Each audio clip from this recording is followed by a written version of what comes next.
All right, good morning. Good morning. Good morning Good po. morning, sir. Yeah, welcome to the mandatory 8 hours safety seminar for workers. I will be your trainer for today, Efren Tercias, and I'm a certified safety officer 2. Okay, so for this session, siguro mga 1 hour yung seminar natin. I want to set your expectation na maraming information kayong maririnig today. Okay? I-discuss naman natin isa-isa. Okay? And bakit tayo na mag-next? Ayan. So ang training house rules, certificates of completion shall be given to participants with complete attendance. For the 6 modules, total nito is 8 hours of online seminar. And ito yung provided by DOLE in pursuant to Section 16B of RA, Republic Act 11058. Yan yung occupational safety and health, no, na law. At yung Section 3 ng DO, Department Order 198-18. Yan, didiscuss din natin yan mamaya. To provide the mandatory 8-hour safety and health seminar sa lahat ng employees. So Module 1 natin, ang objective is the participants will be able to express appreciation on OSH or Occupational Safety and Health and recognize the importance of various data and legislation, mga batas, no, na may kinalaman sa OSH. So this will be covered in Module 1, which is the overview of OSH. Yung iba, didiscuss natin every module na lang para hindi tayo tumagal, no? So up to Module 6 yan. And it should be conducted by SO or safety officer, which is in our case, I will be your safety officer. So introduction to occupational safety and health. At the end of this session, ang kayo po ng mga participants should be able to explain the importance, gaano ba kahalaga itong OSH, at magkaroon kayo ng idea doon sa national OSH data. So when we say OSH, occupational safety and health. At bakit kailangan ba itong occupational safety and health? Dahil lahat ng empleyado, lahat ng manggagawa ay may karapatan, no, sa ligtas yan at healthy workplace. Ang OSH is devoted to recognition, pagkilala at pagkontrol doon sa mga factors. Yung factors ay tinatawag na hazards doon sa workplace. Ano yung hazards? Panganib, no? Na maaaring magdulot ng pagkamatay, disability, injury, pagkasakit, or great discomfort. Gayon din yung inefficiency sa mga manggagawa. So ang focus ng OSH ay sa environment, paligid, mga ginagamit natin na equipment at ginagamit natin na materials, lalo na yung tao, no, na gumagamit ng lahat ng ito. Tayo yon, yung employees, no. Alam nyo ba na every 15 seconds may namamatay na isang worker na work-related accident or disease, no? So yan ay every 15 seconds may namamatay, at every 15 seconds din 160 workers ang nagkakaroon ng work-related accident. At ang global data ng occupational safety and health, ayon yan sa International Labor Organization report, 340 million work-related accidents every year. Ganon karami, no?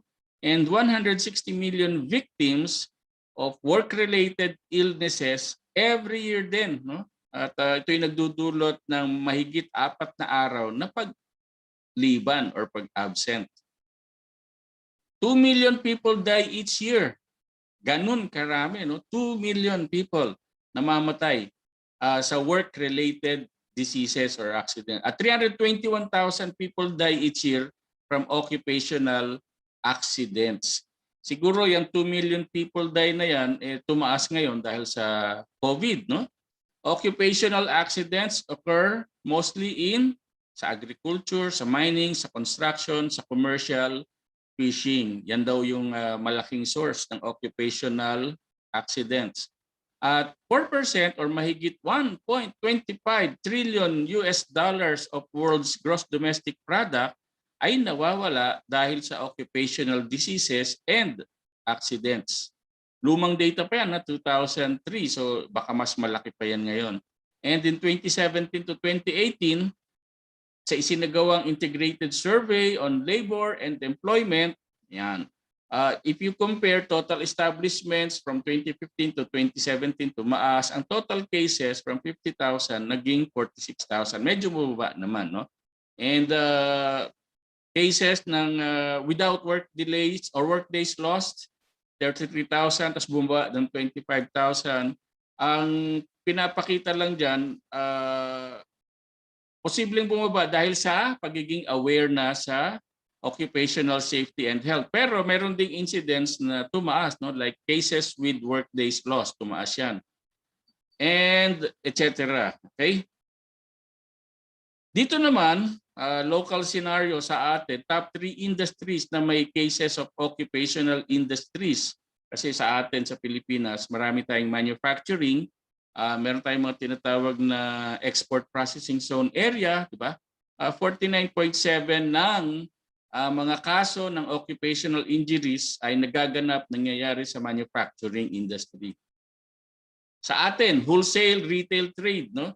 Ay 11.4%, pero mostly yan sa repair ng motor vehicles and motorcycles.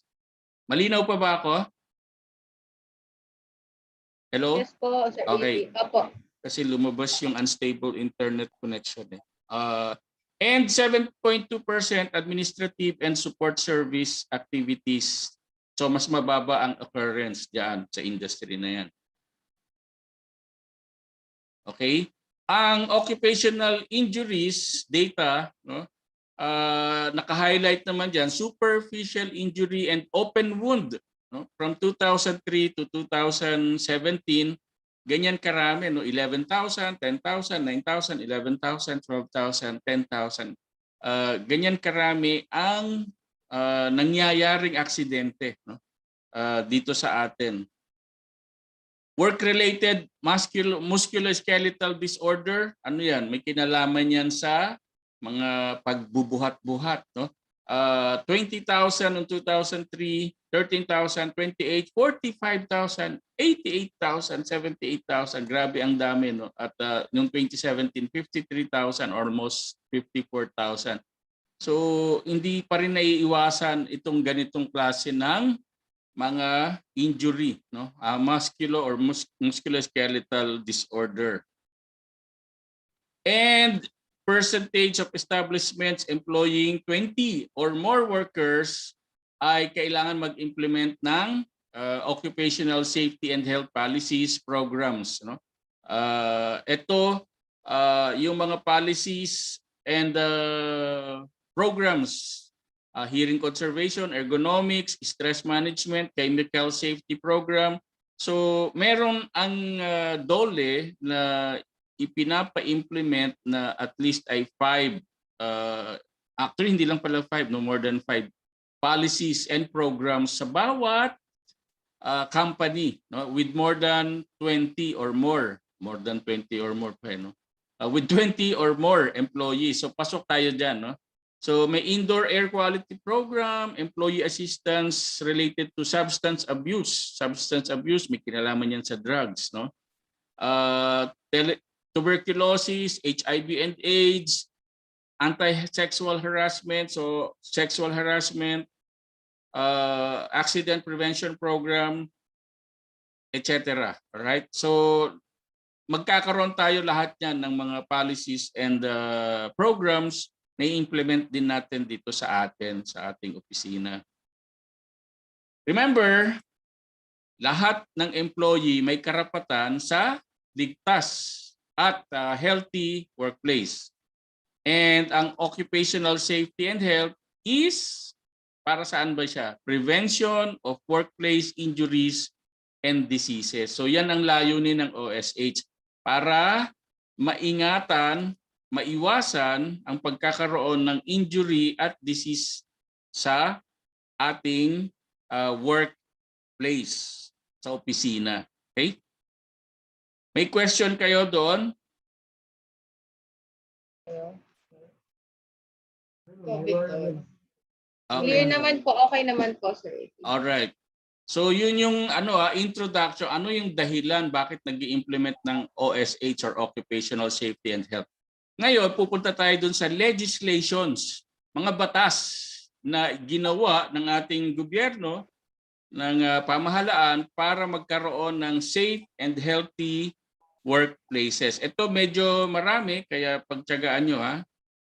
Ang objectives at the end of this session, ang mga participants ay kayang i-discuss yung iba't ibang strategies for OSH administration dito sa Pilipinas, maipaliwanag yung government OSH regulations and other responses sa mga existing at potential na OSH hazards. When we say OSH, occupational safety and health, no?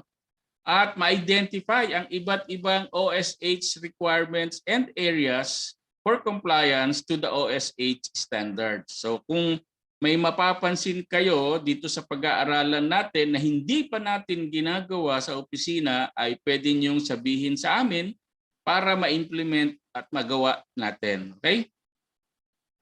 So ang framework ng DOLE bilang policy regulation, sa ilalim niya mayroong OSH Center, no?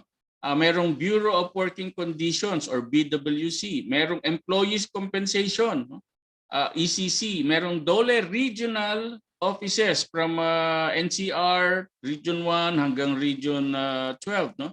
At naka-cluster yan into Luzon, Visayas, and Mindanao. Lahat sila actually ay nag-o-offer ng libreng OSH training para sa Safety Officer 1. Dapat ang empleyado is less than 50. Yan. So tayo ay more than 50, kaya Safety Officer 2 yung requirement sa atin. Although pwedeng umattend yung iba ng Safety Officer 1 para magkaroon din ng idea about occupational safety and health. Ano ba ang mga basihan na legal? No? Bakit nag-i-implement nito? Una, sa Labor Code ng Pilipinas, Presidential Decree 442 noong 1974 pa yan, consolidation of labor and social laws to afford full protection to labor. Yan. Promote employment and human resources development and ensure industrial peace. So yan ang basihan, no? At isa pa, yung ginawang OSH Standards noong 1978 at inamend noong 1989. Ito yung set of mandatory rules, mandatory kailangan, no? Required sa occupational safety and health, which codifies lahat ng safety orders issued bago ito na promulgate. All right. And ito yung latest, which is Republic Act 11058 and its implementing rules and regulation noong January 24, 2019 bago mag-pandemic. Ano ito? It is an act strengthening compliance, pinapatibay, no, ng Republic Act na ito, ng batas na ito, yung pagsunod, no, sa OSH standards at providing penalties for violations thereof. Yan. Kaya ang DOLE inspectors ay nagsimula this year kasi noong 2020 pandemic, no? So iwas muna, although 2019 yung batas. So 2021 nagsimula silang i-implement, no, itong OSH standard sa lahat ng company, no, na mahigit 20 or more, no, ang empleyado. So sa section 2 ng batas, it shall apply to all establishments, projects, and sites, and all other places where work is being undertaken in all branches of economic activity, including establishments located inside Special Economic Zones or PEZA or EPSA or Clark Development Corporation, mga utilities engaged in air, sea, and land transportation, industries like mining, fishing, construction, agriculture, and maritime, contractors, and subcontractors, including those engaged in the projects of the public sector. Yan. So the rules does not apply to the public sector. Government yon. As definition of terms, ang certified first aider, any person trained and duly certified to administer first aid, no? By sino ang nag-training? PRC or Philippine Red Cross or any organization authorized by DOLE. Halimbawa, Bureau of Fire, Department of Health, at saka TESDA. So, ang certified first aider natin sa company dapat ay nag-training sa Red Cross, BFP, DOH, or TESDA. Yan. Ano naman ang covered workplaces? Ito yung mga establishments, project sites, and all other places where work is being undertaken wherein the number of employees, nature of operation, and risk or hazard involved in the business as determined by the Secretary of Labor and Employment require compliance with the provisions of DO Department Order 198-18. So, sino yung mga covered or kasali ng mga workplaces? Yung mga kasama sa Department Order 198-18. At ang employer naman ay any person, natural or juridical, including the contractor, subcontractor, principal employer, who directly or indirectly benefit from the services of the employee. Ano ang tinatawag na high-risk establishment? So it refers to workplace kung saan ang presence ng hazard or potential hazard within the company may affect the safety and or health of workers. At ito yung listahan ng mga workplaces commonly associated with potentially high-risk activities. So, chemical works or chemical production, construction, deep-sea fishing, explosives and pyrotechnics, firefighting, healthcare facilities, installation of communication accessories, LPG filling, mining, petrochemical works, power generation, transmission, distribution, storage, and distribution center for toxic or hazardous chemicals, storage of fertilizers in high volume. Alam niyo yung nangyari doon sa Brazil, yung sumabog, no? Brazil ba yun or Lebanon pala, no? Yung sumabog doon sa Maypier, akala nila terrorist attack. Yung pala ay dahil sa napakatagal ng fertilizers na nakaimbak doon, sako-sakong fertilizers. Bakit? Nag-i-emit kasi siya ng ammonia. And nung nag-ignite, ayun, boom, sabog, no? Transportation establishments, water supply, sewerage works in which chlorine is used in bulk. So yung mga naglilinis ng swimming pools, kasali dyan. Or siyempre sa waterworks system natin. Activities closely similar to those enumerated above and other activities as determined by DOLE. So ano pa ang ating mga definition of terms? Pag sinabing medium risk establishment naman, this is a workplace where there is moderate exposure. Moderate lang ang exposure to safety and health hazards and with probability of an accident, injury, or illness.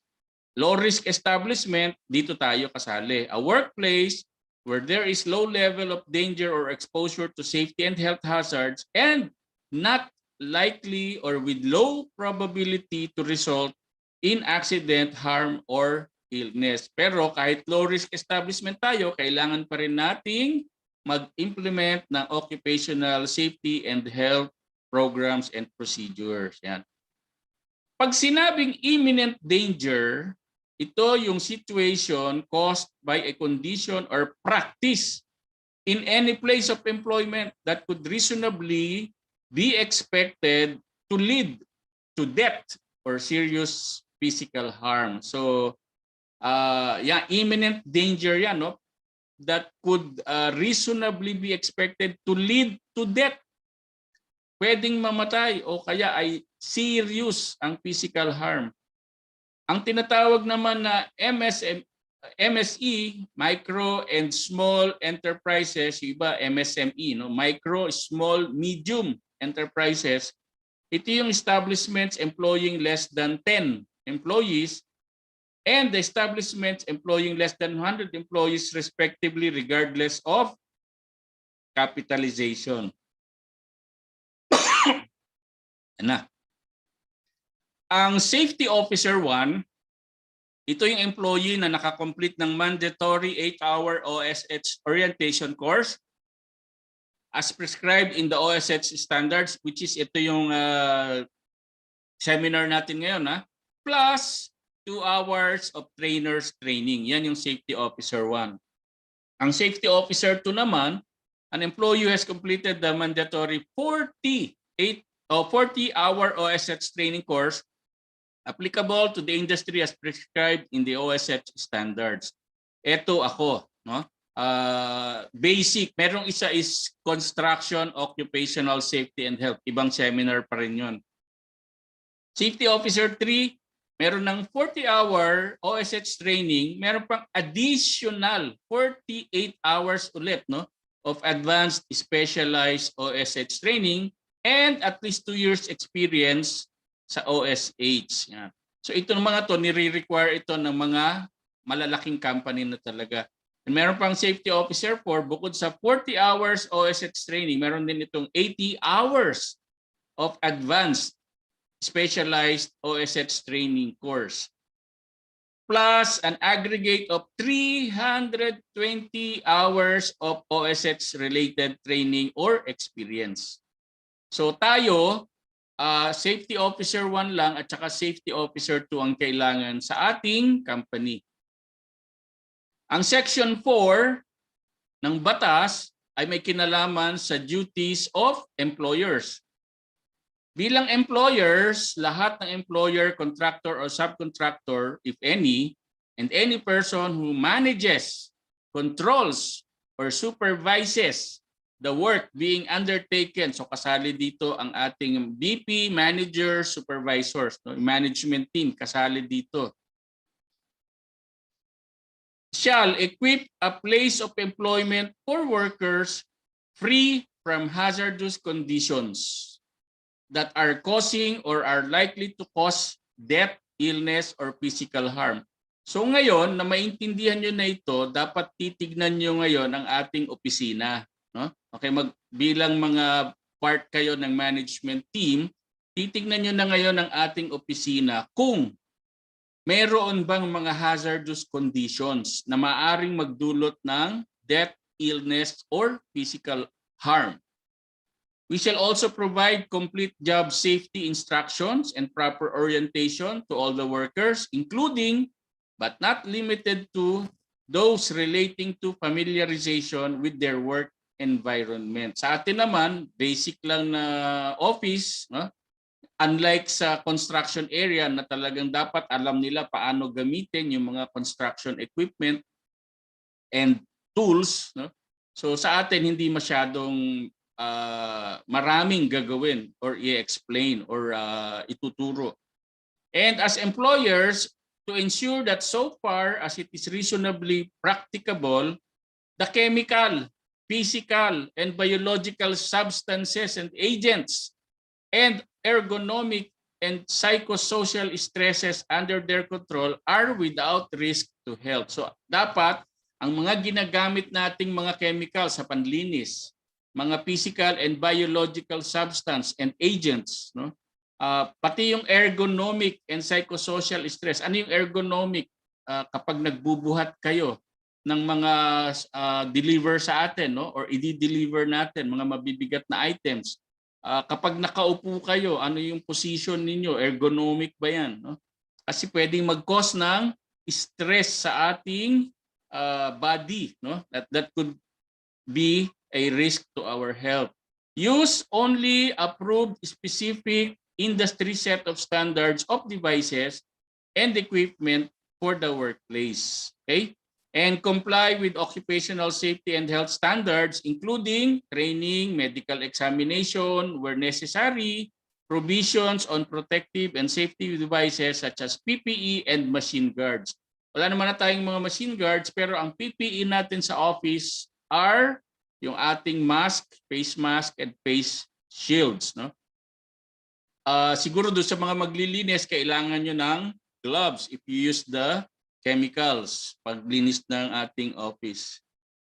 And ang karagdagang duties of employers is to make arrangement for workers and their representatives to have the time and resource to participate in the processes of organizing, planning, and implementation, monitoring, evaluation, and action for improvement of the OSH management system. Mamaya didiscuss yan yung safety committee, no, na bubuuin natin.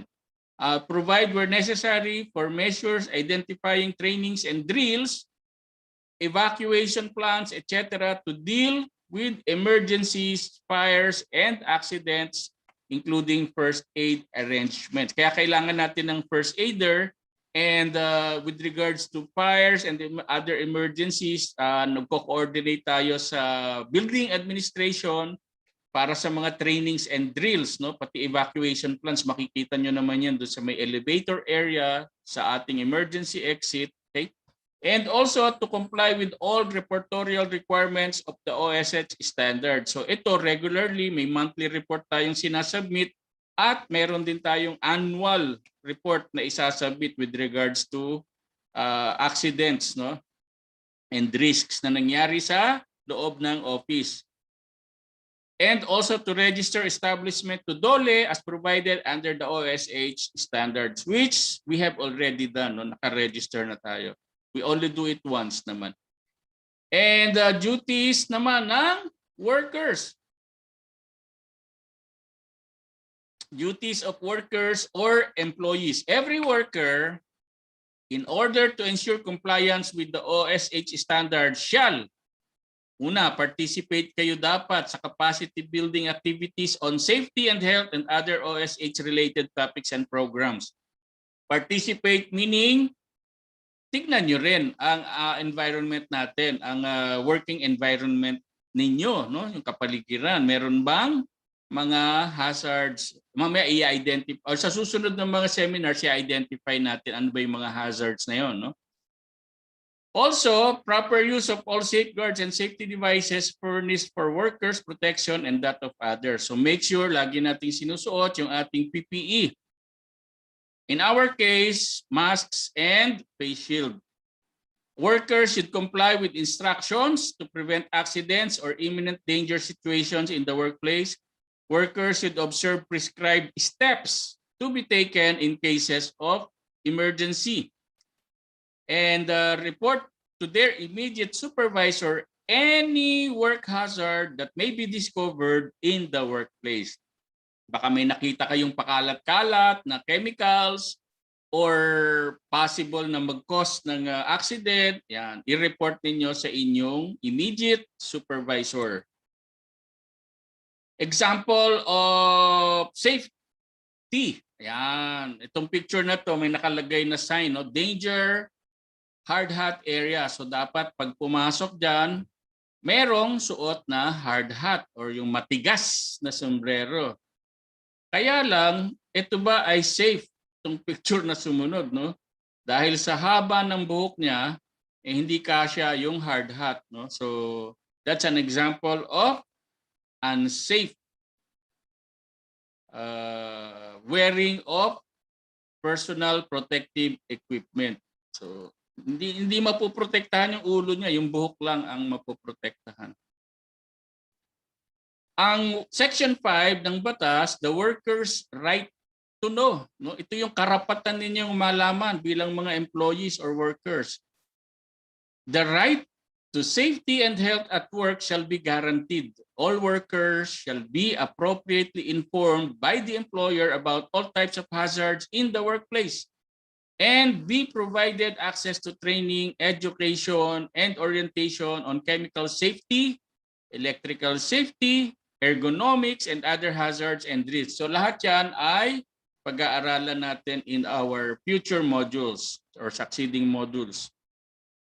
Lahat din ng workers, including new hires, shall be provided training and information for all types of hazards in the workplace in a language and dialect that workers can understand.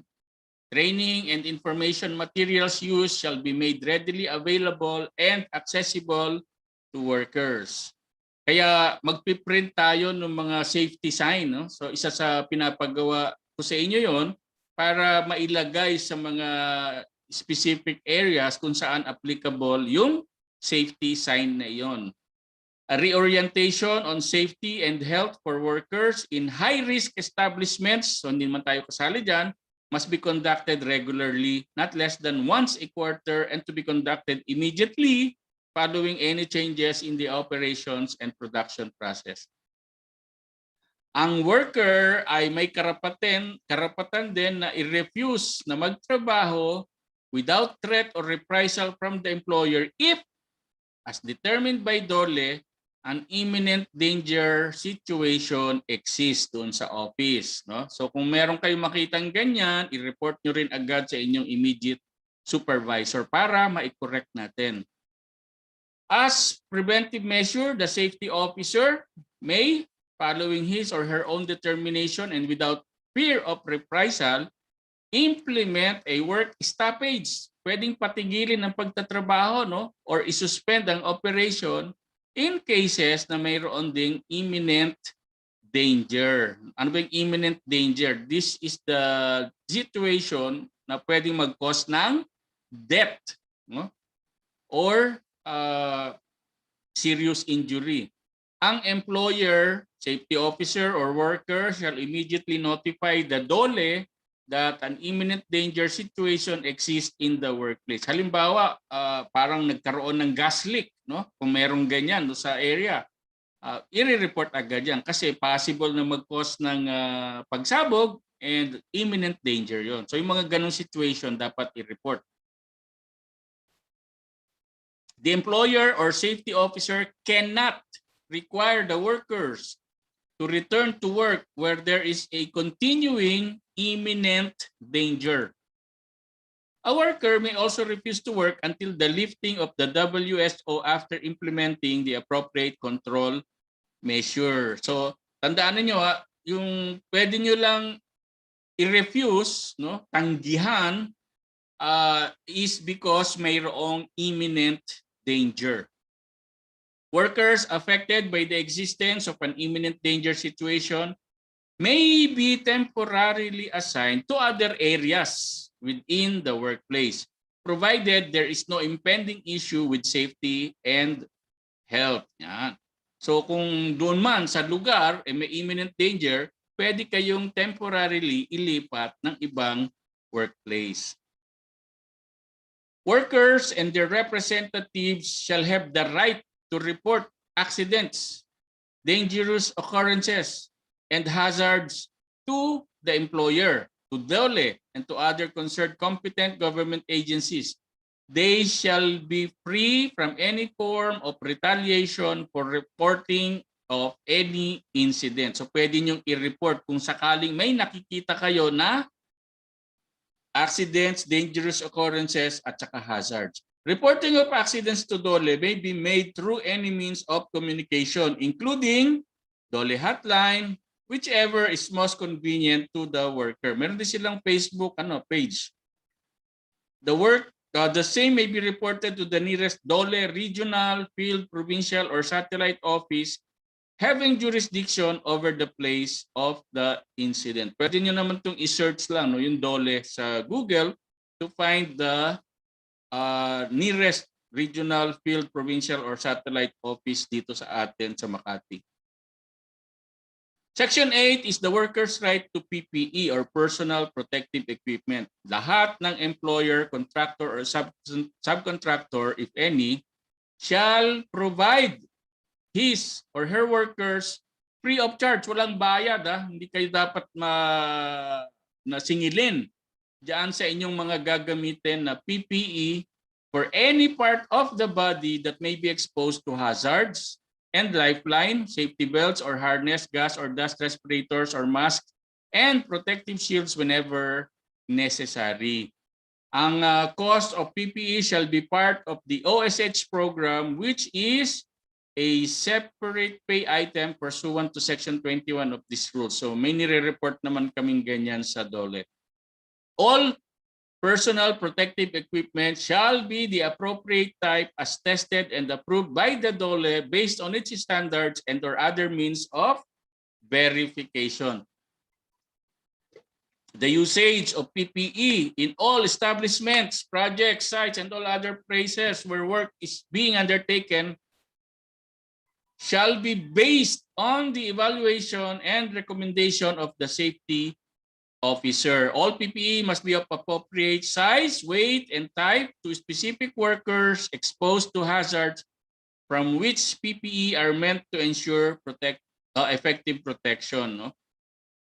So normally yan naman details na yan sa mga construction sites. And failure to provide appropriate PPE in high-risk activities shall give rise to the right of the worker to refuse unsafe work.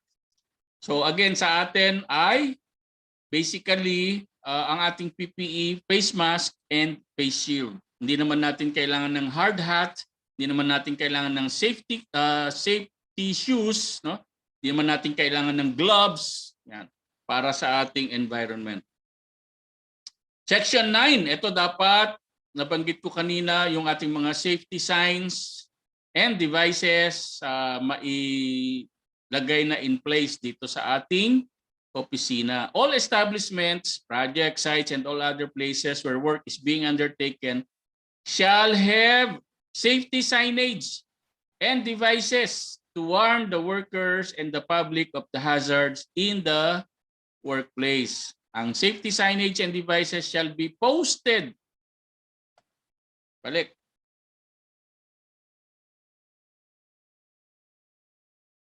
Ayaw nang bumalik.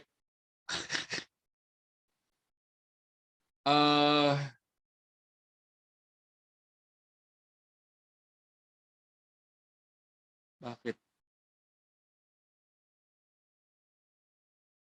Mabagal. Ayaw ko mag-back.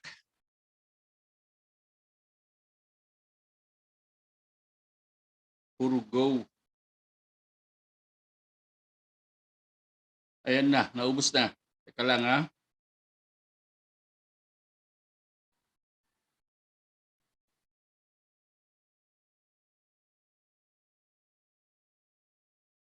Yun.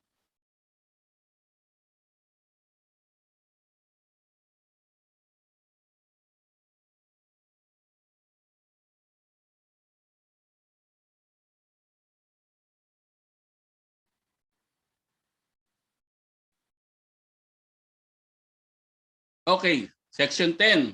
Tama? Safety in the use of equipment. In relation, andiyan pa ba kayo? Yes, sir. Dito pa po. Okay. Section 10, safety in the use of equipment in relation to the use of equipment. Pero dapat sa sign muna tayo, di ba?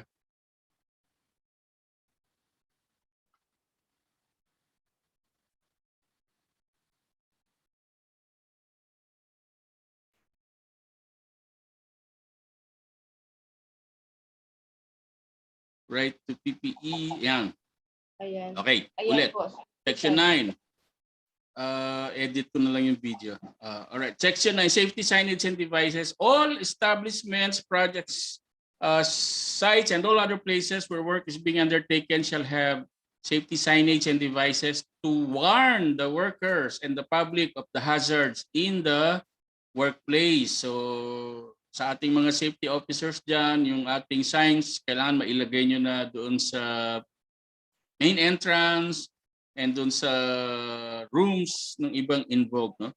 Safety signage and devices shall be posted in prominent positions at strategic locations in a language understandable to all and in accordance with the Occupational Safety and Health Standards on color of signs for safety instructions and warnings. Globally Harmonized System or GHS pictograms, gaya ng nakikita nyo dyan sa kanan, no? Construction safety, classification, and labeling of chemicals, radiation, safety instructions, and warning signs set by DOLE. All signage shall be of appropriate quality to ensure their legibility. So yung mga safety signs naman na nagagamitin natin ay lahat ng galing yan sa DOLE. So Section 10, safety in the use of equipment in relation to the use of equipment such as but not limited to earth moving, wala naman tayo niya, heavy duty, materials handling equipment, construction equipment. The employer, contractor, or subcontractor, if any, must comply with the OSH standards set by DOLE on safety and use of such equipment in the different phases of the company or project operation, including the transport to and from the establishment, project site, or place where work is being undertaken. So appropriate training and certification by the Technical Education Skills and Development Authority or TESDA, PRC, or other concerned government agency shall be a requirement for operators before use of equipment if applicable. So hindi naman to masyadong applicable sa atin, no? Section 12, OSH Program, covered workplaces shall develop and implement a suitable OSH program in a format prescribed by DOLE which shall be posted in prominent places. So yung mga OSH program na yan ay ipiprint din namin and ipopost yan sa ating bulletin board. Section 13, OSH Committee for establishments with less than 10 workers and low-risk establishments with 10 to 50 workers, kailangan ng Safety Officer 1. Pero since hindi naman tayo dyan, dito tayo, for 2 or more establishments housed under one building or complex. So sa building natin, like yung office natin ngayon, no? When 2 or more establishments are housed under one building or complex, the Health and Safety Committee organized in each workplace shall form themselves into a joint coordinating committee to plan and implement programs and activities concerning all the establishments. So, yung dalawang company natin pwedeng maging joint coordinating committee na lang, no? So chairperson is the building owner or representative, ang secretary is the safety officer of the building or complex appointed by the chairperson, and ang members at least 2 safety officers from any of the establishment housed under one building or complex, no? So the building administrator shall ensure that the joint OSH committee shall submit its organizational plans and minutes to the DOLE regional office. Okay? So pwede tayong mag-form pala as joint coordinating committee na lang. Ang Section 14, definition ng safety officer in the implementation of OSH programs, safety officers shall be employed or designated with the following duties and responsibilities: to oversee the overall management of the OSH program in coordination with the OSH Committee. Frequently monitor and inspect in any health or safety aspect of the operation. So lagi nating titingnan yan, ha? Lagi tayong nakapokus sa health and safety ng ating mga operations.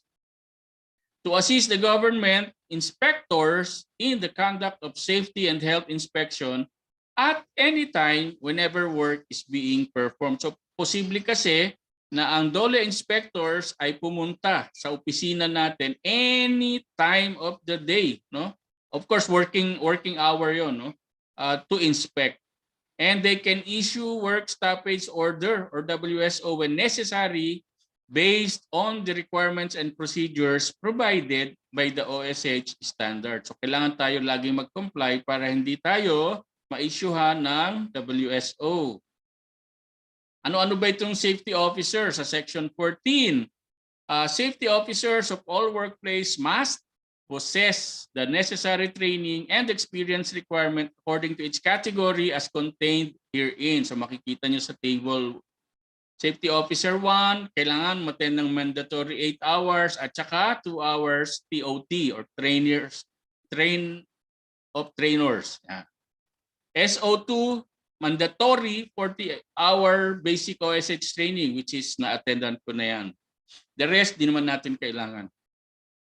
And so safety officer 4 yan. No? So safety officers engaged in micro, tayo yan, and small establishments, low to medium risk, shall be engaged in safety programs including other tasks designated by his or her employer. Okay? This table shows ano ang kailangan, no? Based on the number of workers. So 51 to 99, kailangan natin ng isang SO2. Kung medium risk, kailangan ng SO2 plus SO3 pa. Okay? So sa atin, SO2 and SO1, okay na sa atin yan. OH, Occupational Health Personnel and Facilities, for number of workers 51 to 99, kailangan natin ng at least isang first aider. Low risk naman tayo. Kaya nag-a-assign tayo ng first aider sa bawat company. And kung wala pa, to undergo training, nabanggit kanina sa Red Cross, TESDA, Bureau of Fire, no? Para accredited ng Department of Labor and Employment. So, importante, meron din tayong first aider. Dapat din, meron tayong occupational health personnel and facilities. No?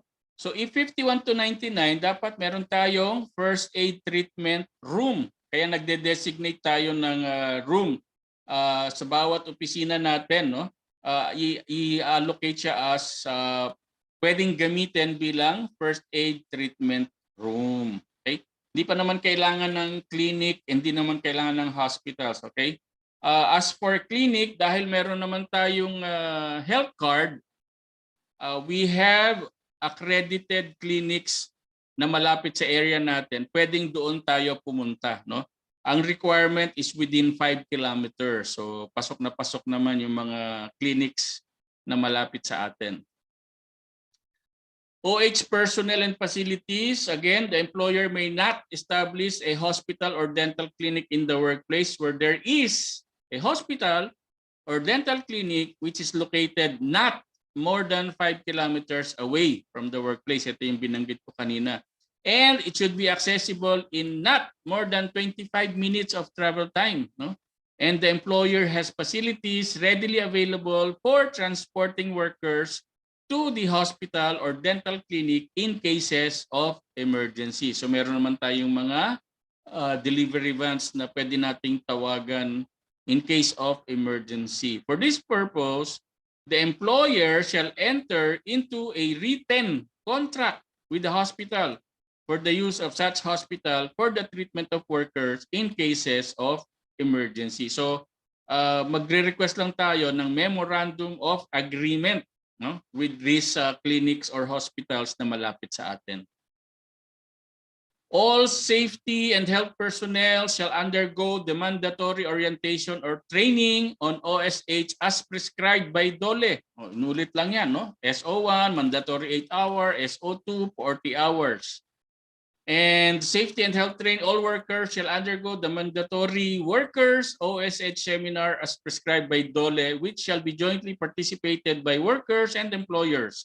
Kaya ginagawa natin ngayon itong mandatory 8-hour safety seminar. So dahil required ito ng DOLE under Section 16, the safety and health training. And OSH seminar may be conducted by the safety officer of the establishment or any certified OSH practitioner or consultant. Okay? All personnel engaged in the operation, erection, dismantling of equipment, scaffolds, stretcher, etc. Such training shall include, among others, topics on safety, specialized PPE requirements. Ayan, so hindi naman applicable na sa atin yan. Section 17 is about reports. So ito yung trabaho ng safety officers. All employers, contractors, or subcontractors, if any, shall submit to DOLE all safety and health reports and notifications such as but not limited to annual medical report. So annual, yearly, no? OSH Committee report kapag ka nagkaroon ng meeting. So yung minutes isasubmit. Employers Work Accident Injury Report. Ito yung tinatawag na WAIR. Monthly nire-report yan. And Annual Work Accident Injury Exposure Data Report or AEDR with or without illness or accident. No? So ang WAIR is kailan isasubmit? 20th day of the following month. So sa July 20, ire-report natin ay yung nangyari noong June. Okay? Annual Work Accident Injury Exposure Data or AEDR is to be submitted until January 30 of the following year. Okay? Report of Safety Organization is annually. Minutes is quarterly. So yung ating committee meeting, dapat meron tayong quarterly report. And annual medical report is to be submitted March 30 of the following year. Paki-take note nyo lang mga safety officers. Section 19, workers, welfare, facilities, all establishments, project sites, and all other places where work is being undertaken shall have the following free welfare facilities in order to ensure humane working conditions. Adequate supply of safe drinking water, meron tayong water dispensers. Adequate sanitary and washing facilities, we have pantry. Suitable living accommodation for workers, hindi naman tayo, wala namang natutulog, no? In-house. Separate sanitary washing and sleeping facilities for all genders, so wala rin tayo niyan. Kasi wala namang nag-sleep over. Lactation station, except those establishments as provided for under DOLE Department Order. So yung first aid room natin will also be allocated as our lactation station doon sa mga working mothers na kailangan magpa-breastfeed or mag-pump ng kanilang breast milk. Ramps, railings, and the like. So wala naman tayong ganito. Yung ramp is for yung mga heavy loads, no? Other workers' welfare facilities as may be prescribed by the OSH Standards. So kung ano man yung kailangan, we will provide, no, as needed. Section 20 is all other OSH standards. All employers, contractors, or subcontractors, if any, shall comply with other occupational safety and health standards as provided for in the 1978 DOLE Occupational Safety and Health Standards as amended. Okay? Rule 1070. Ito, yung OSH Standards Amendments. No? Occupational Health and Environment Control. The employer shall exert efforts to maintain and control the working environment in comfortable and healthy conditions for the purpose of promoting and maintaining the health of his workers. The employer shall carry out yung tinatawag na WEM or Work Environment Measure. Kung saan dito ay kung yung area where hazardous work is performed shall keep a record of such measurement. Susukatin, ano ang susukatin diyan? Temperature, humidity, pressure, illumination, ventilation, concentration of substances, and noise, no? And it shall be made available to the enforcing authority. The WEM shall be performed periodically as may be necessary but no longer than annually. At least once a year ay sinusukat ang temperature ng environment, humidity, pressure, illumination, ventilation, concentration of substances, and noise. Tayo naman, meron tayong ginagamit ng mga air filter ngayon, no, sa mga rooms natin. And merong indicator doon kung ano yung concentration ng mga substances in our air inside the room. No? Temperature, nasa-set naman yan sa ating air condition, centralized air condition. Humidity, kasama yan. Pressure. Illumination is madilim ba or maliwanag ba doon sa ating work area? And ventilation, no? So meron tayong centralized air conditioning. And every morning before we start our work, pinapabuksan natin yung lahat ng windows para pumasok ang fresh air, no? Mag-replenish ng fresh air sa loob ng ating office. So we are complying with this. Rule 1967 is physical examination at lahat ng workers, irrespective of age, sex, shall undergo physical examinations. Kaya magkakaroon tayo ng annual physical examination. No? Normally, gagawin natin yan every December of the year. So before entering employment for the first time, dapat may APE rin. Periodically, or at such intervals as may be necessary on account of the conditions or risks involved in the work when transferred or separated from employment and when injured or ill.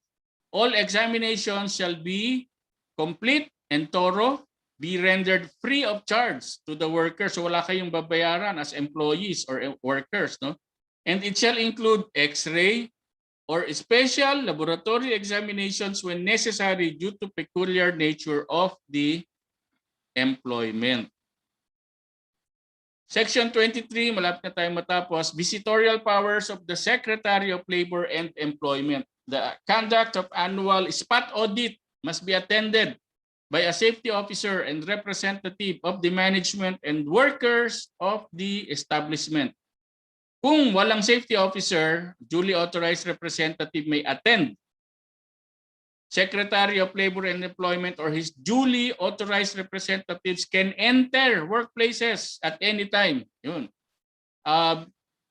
No person or entity shall obstruct, impede, delay, or otherwise render ineffective the orders of the Secretary of Labor and Employment or the Secretary's duly authorized representatives issued pursuant to the authority granted under Article 128 of the Labor Code of the Philippines. Ito naman, i-require lang natin doon sa authorized representative ng DOLE ay yung kanyang identification, no? ID, at saka yung kanyang memo, no? Or yung authority to inspect. Yan. So hahanapin niyo yun kapag mayroong pupunta sa ating office to inspect our facility.